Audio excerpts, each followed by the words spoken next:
Can you imagine for me? Close your eyes. Feel the sun on your face. Now smell the salty air.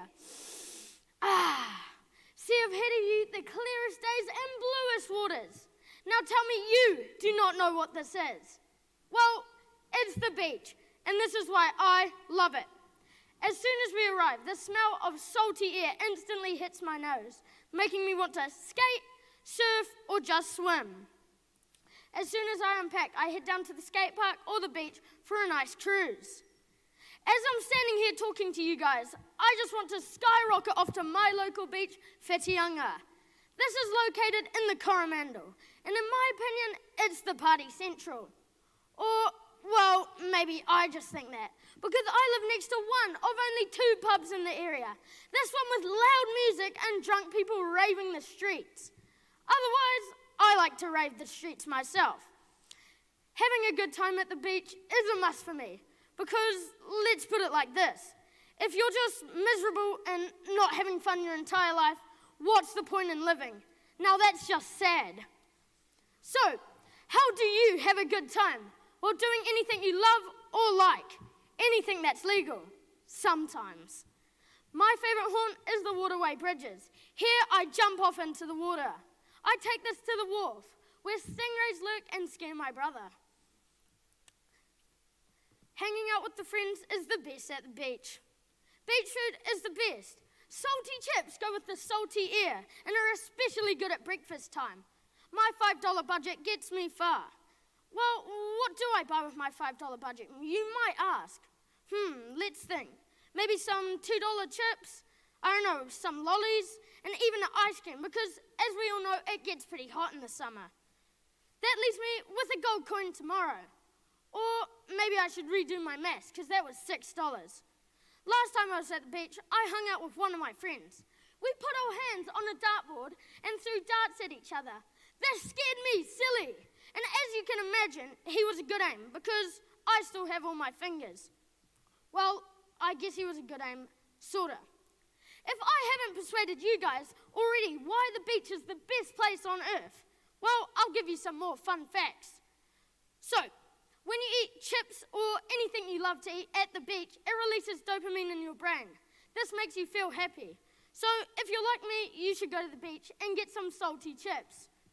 Another fun fact is, hanging out with your friends at the beach is like no other place on earth. And it really doesn't matter if you're down here in New Zealand or up there in Italy. Well, maybe it does. But both beaches have a nice place to swim, and you'll enjoy yourself, I'm sure of it. So, to finish off my speech, I have one or maybe a few things to say. Make sure you guys, go to the beach, have a great time, hang out with friends and family, and just muck around. Thank you.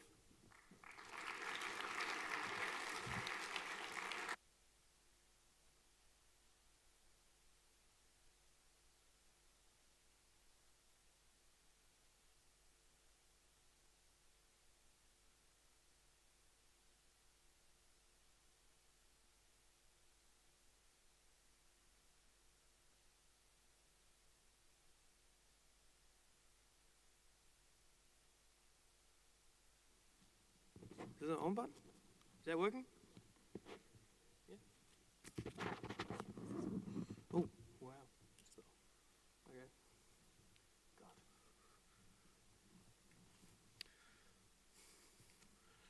Mic check. Is it a bit loud? No. All right.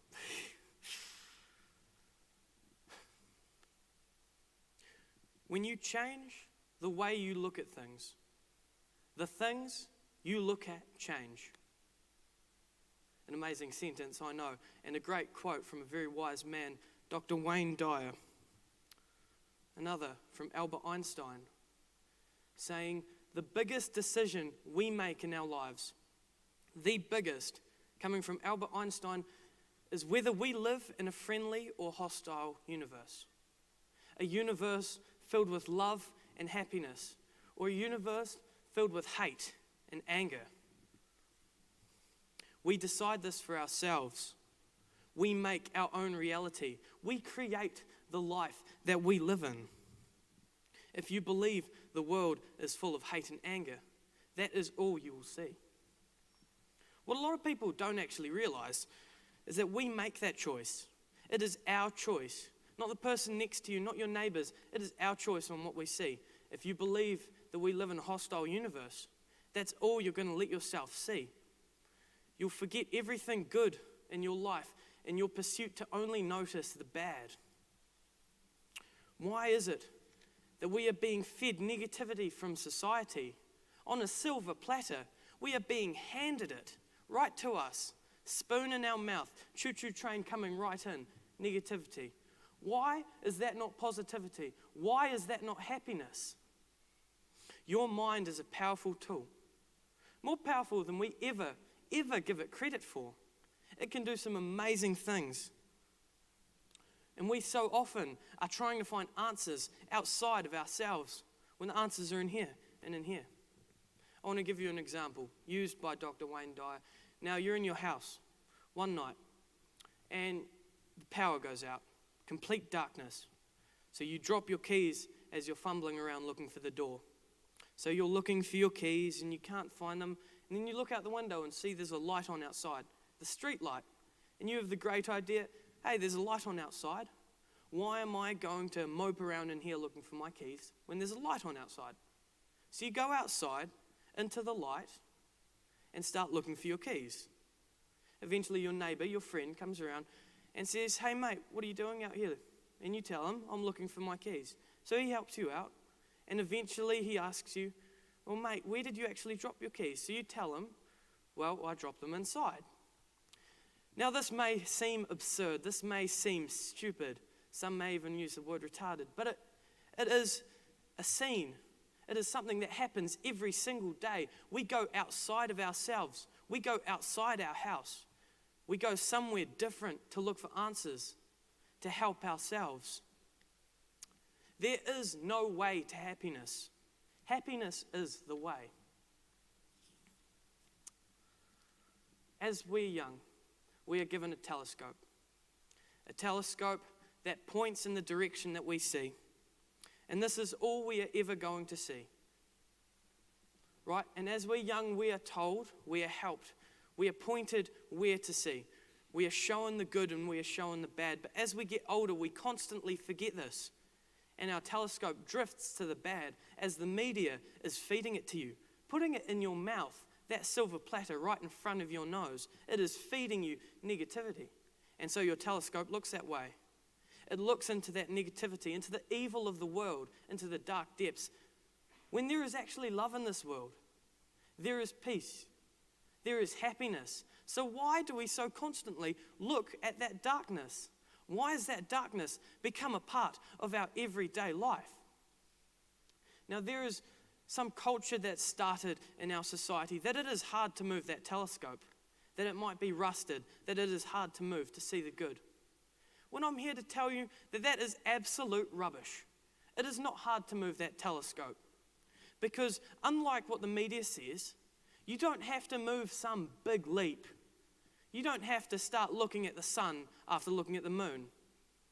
It takes small little turns of that telescope, small little changes in your thought, small little changes in your life.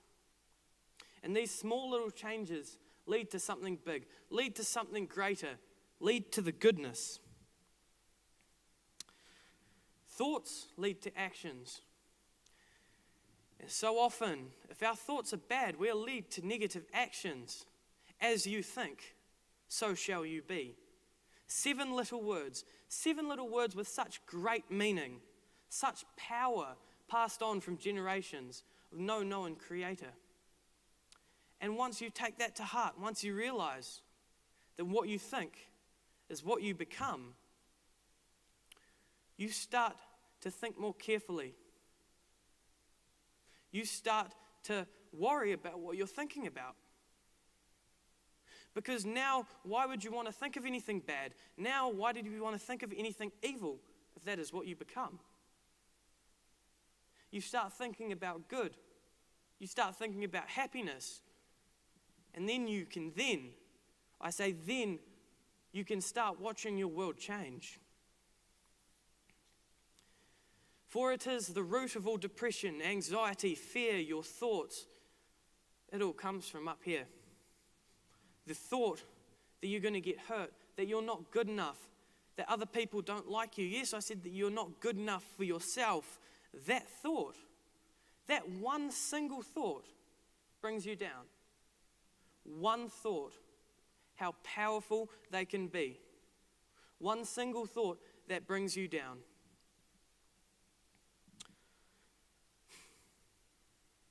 This thought can so easily be changed.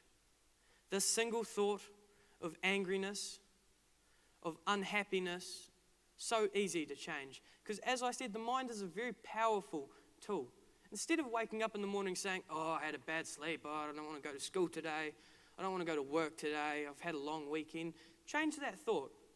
That is the one thought that can bring you down. You know, a smile, one single smile, actually tricks your brain into thinking you're happy. That's one single smile. So if a smile can do that, what can a thought do? I'm going to have a great day. I'm going to be happy today. If a smile can do that, think of what a thought can do.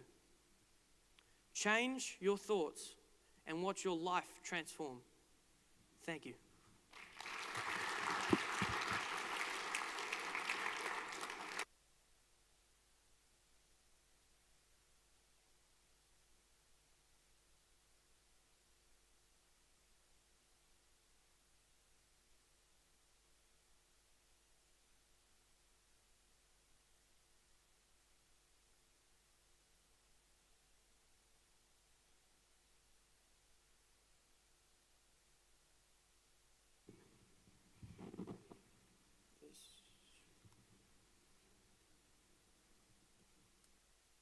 Yeah, it should be on. Oh.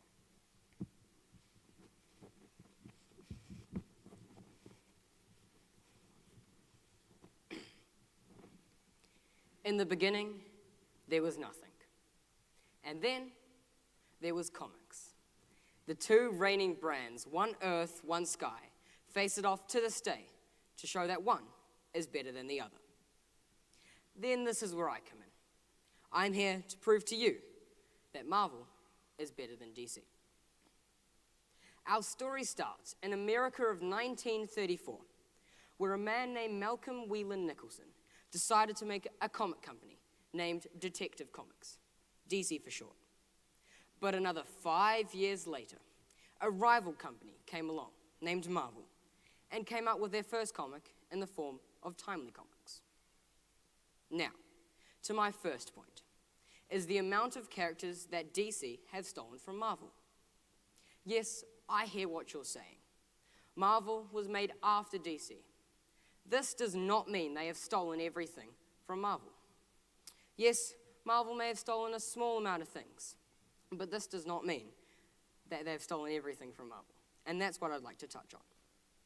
First character is DC's King of the Sea, Aquaman, and Marvel's Namor the Submariner, which was created in October of 1939, whereas Aquaman was created in October of 1941, meaning that the OG King of the Sea goes to Namor.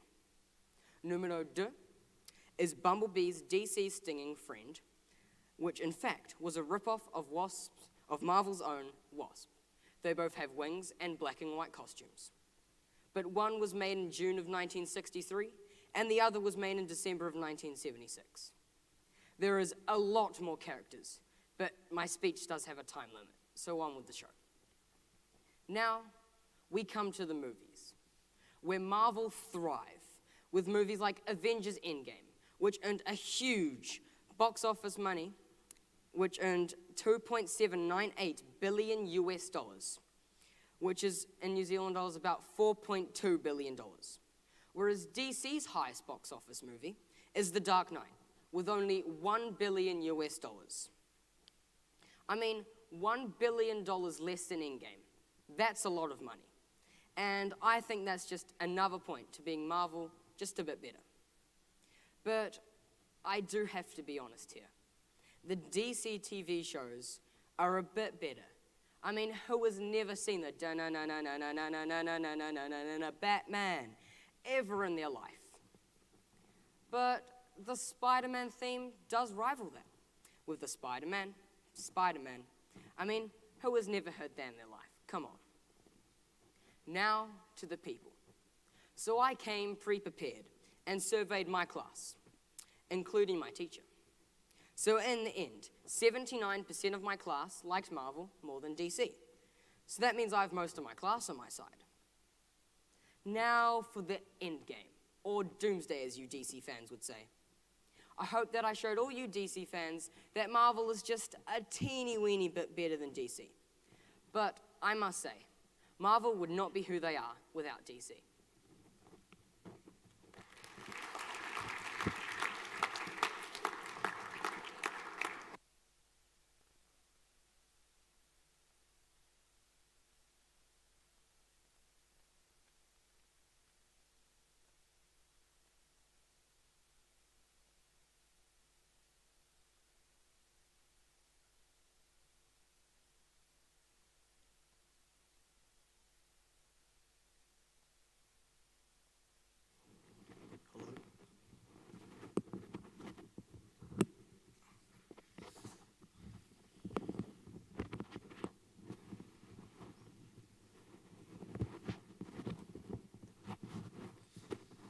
Cheers. Can I be heard? Am I heard? Hello? Sweet.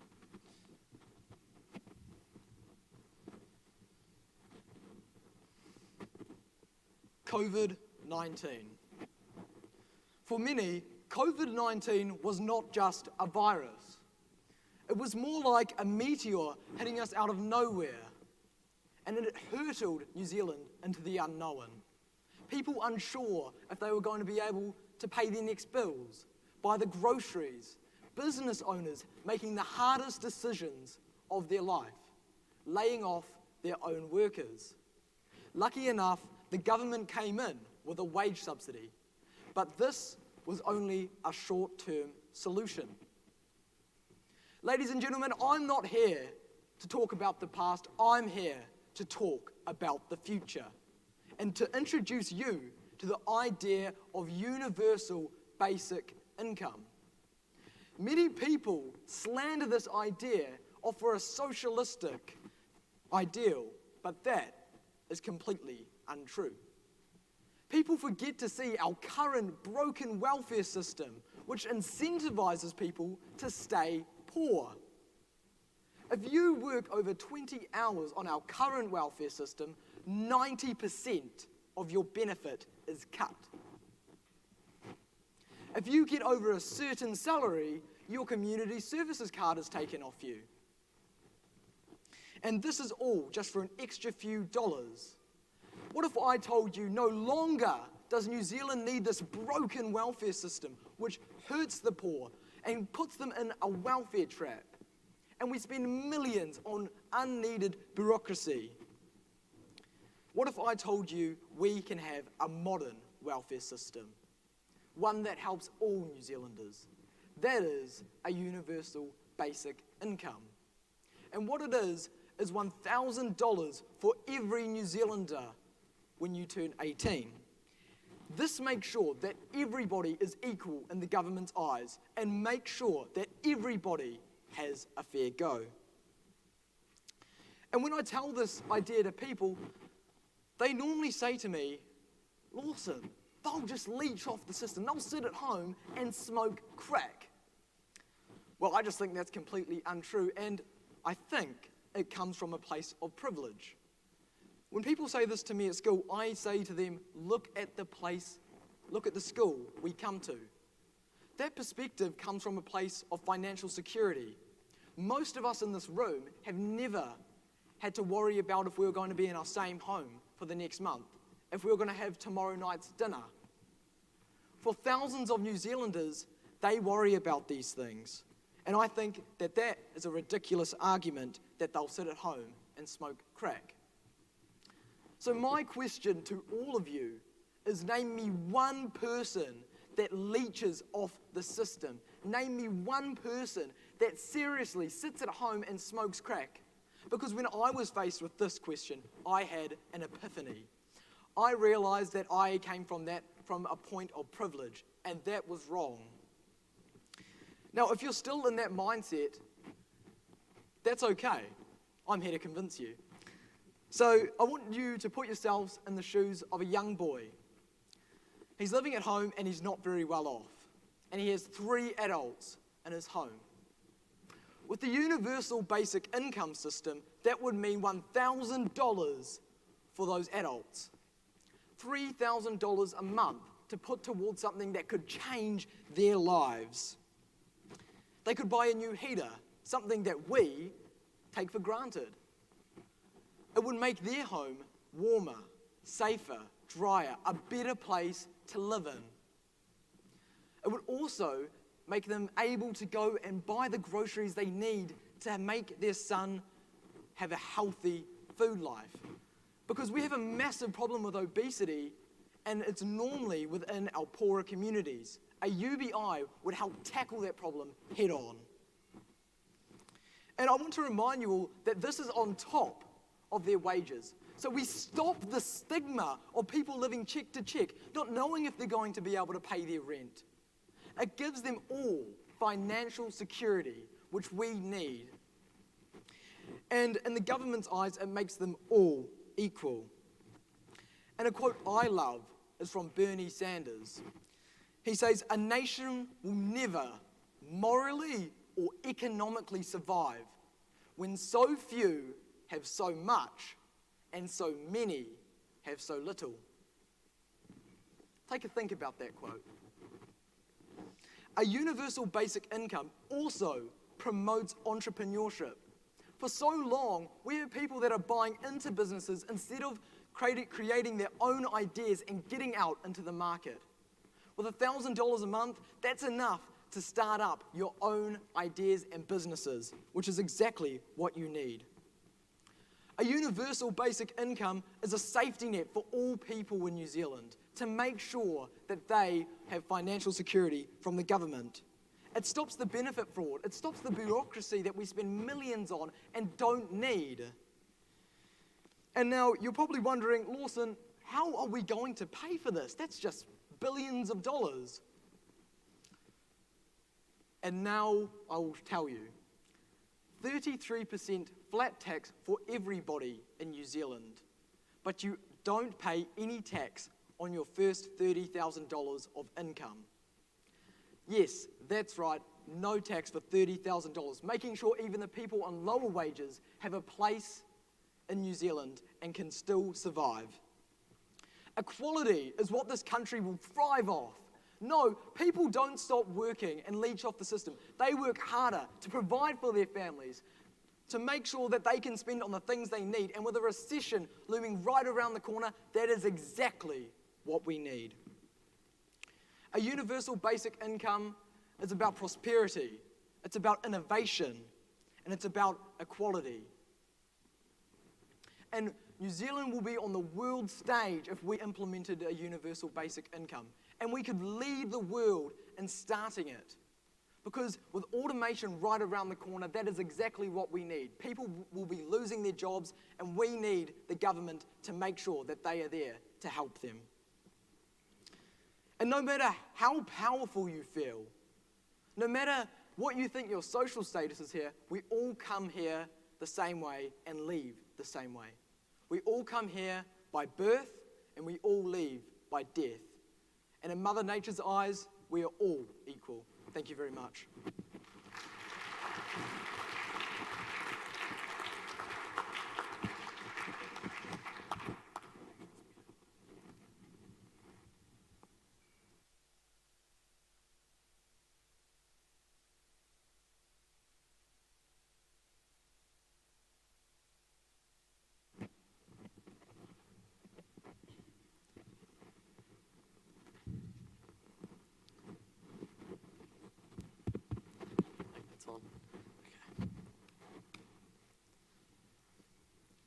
Jacinda Ardern, labelled overseas as a hero and an icon for empathy and hope all over the world.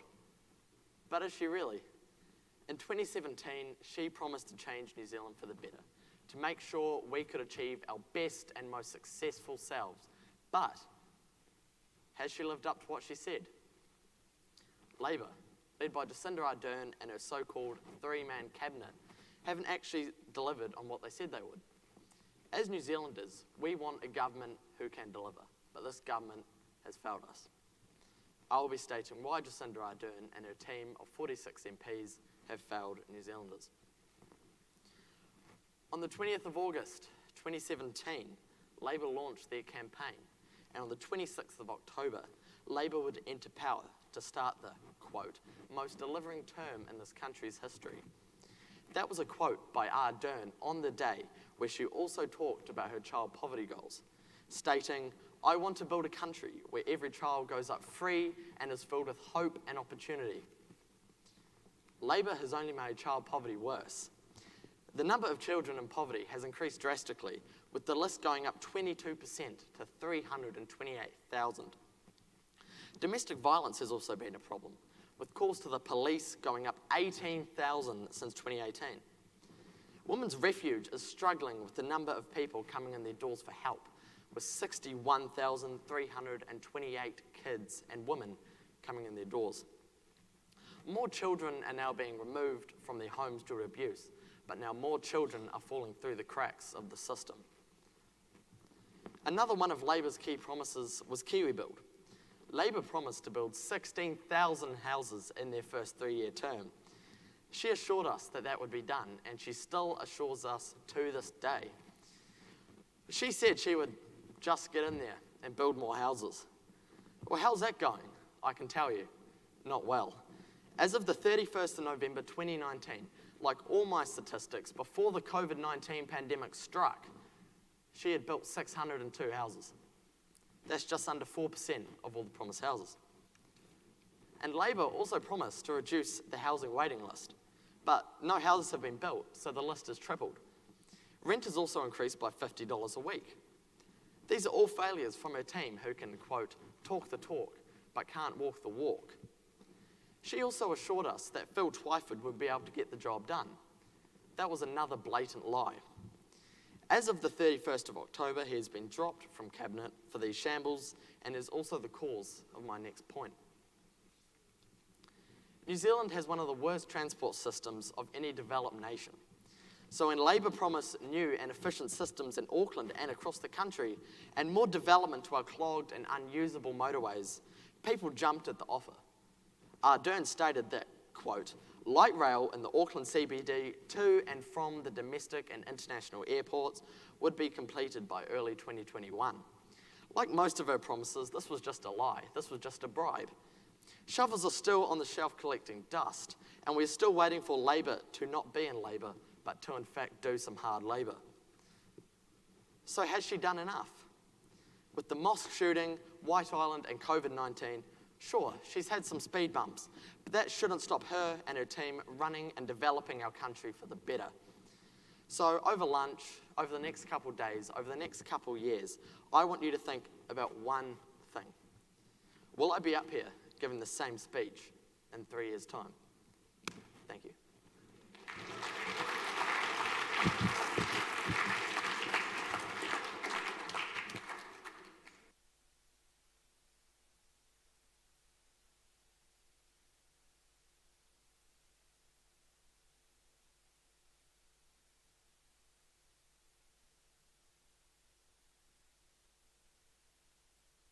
Boys, the 5 of you. Well done to all the boys that put in to compete in the speech finals. I have to admit, if I'm trying to find a point of similarity between those 5 incredibly diverse speeches, I'd have to say it was energy and passion.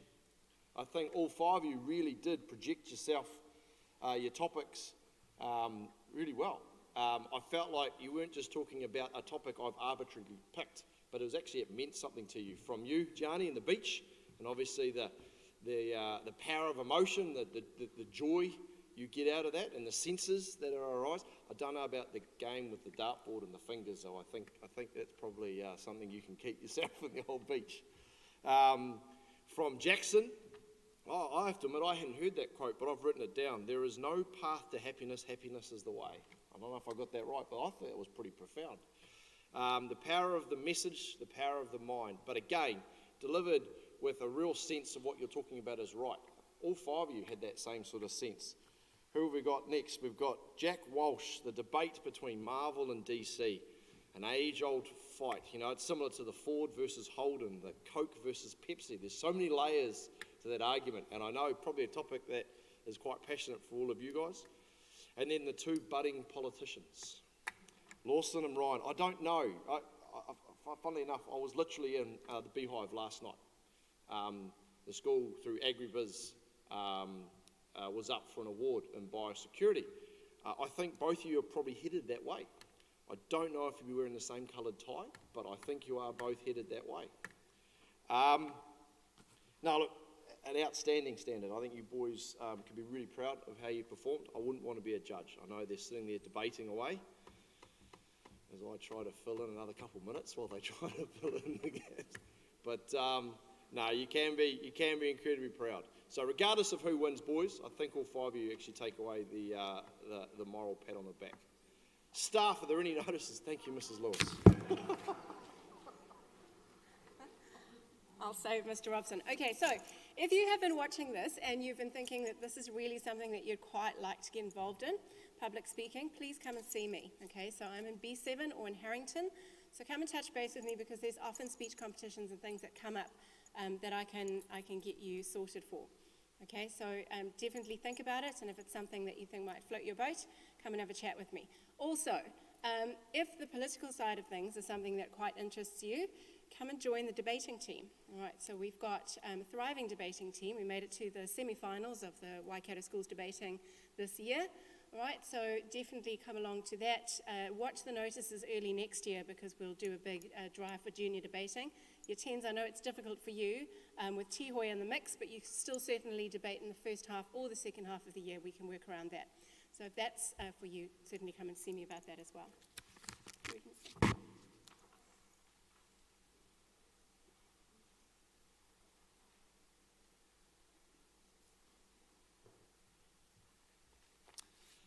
An absolutely diverse range of speeches today, and similarly diverse range of speakers, so well done to all those young gentlemen who delivered today. Not an easy task, as we have heard, and it's always quite confronting when you're standing up here and delivering in front of your peers. But as we know, there can only be one winner, and this speaker spoke with fluency, coherency, and absolutely engaged with the audience. And the winner for the 2020 Junior Speech Competition is Jackson Mackwood.